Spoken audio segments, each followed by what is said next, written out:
ठिकाणी मायंबा देवाची यात्रा असते, कसा उत्साह असतो आणि कशा पद्धतीने यात्रा साजरी केली जाते?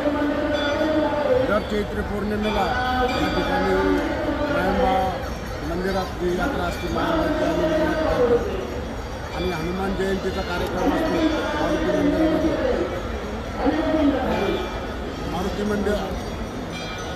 मारुती मंदिरामध्ये ज्या वेळेला आपण यात्रा करतो, हनुमान जयंतीचा कार्यक्रम करतो तेव्हा सकाळी 8-8:30ला होतो.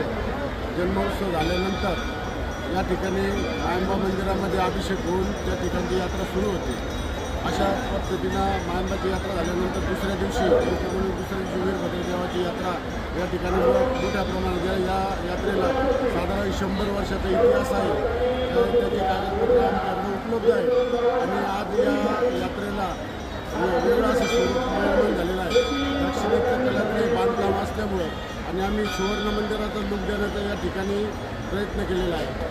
आणि शिर्डीचे जे साई भक्त या ठिकाणी आणि शनिशिंगणापूरला शनिभक्ती येतात असे सर्व भक्त या मंदिरामध्ये फार मोठ्या प्रमाणात आज यायला लागले आहे. दक्षिणापेटीमध्ये सुद्धा मोठी वाढ होत आहे. राज्याचे महसूल मंत्री या विधानसभा मतदारसंघात इथे एक आगळी वेगळी परंपरा जपली जाते, गळवंती किंवा बगाड आपण ज्याला म्हणतो. काय ती परंपरा आहे आणि कशासाठी हे साजरं केलं जातं? हे नवस्फूर्ती जे भक्त आहेत त्यांचे नवस असतात. कोणाला मुलं होणं असते, कोणाचे शेतीचे कामं असतील, कोणाचे घराचे कामं असतील, अनेक प्रकारचे जे व्याधी असतात त्या सुद्धा इथं नवस बोलल्यानंतर बरे होतात. आणि इथं सर्पदंश झाल्यानंतर तो दंश उतरला जातो. हे गेल्या अनेक वर्षाचा इतिहास आहे आणि म्हणून या देवाला फार मोठी मानणारे वर्ग आहे.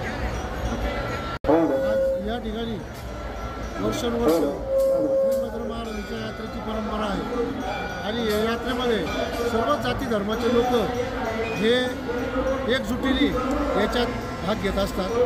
या यात्रेमध्ये प्रत्येक समाजाची एक काठी म्हणून देवाची जी काठी असती ती मिरवणुकीमध्ये तरुण असेल वृद्ध असतील हे मोठ्या प्रमाणात आनंद घेतात आणि यात्रेमध्ये सर्वांचा सहभाग असल्यामुळं ही यात्रा आज आपल्या देशात नव्हे तर परदेशात सुद्धा जे भाविक शिर्डीला येतात ते या ठिकाणी येतात आणि इथं आल्यानंतर त्यांना मंदिराचं स्वरूप आणि सर्व बघितल्यानंतर त्यांनाही आनंद होतो.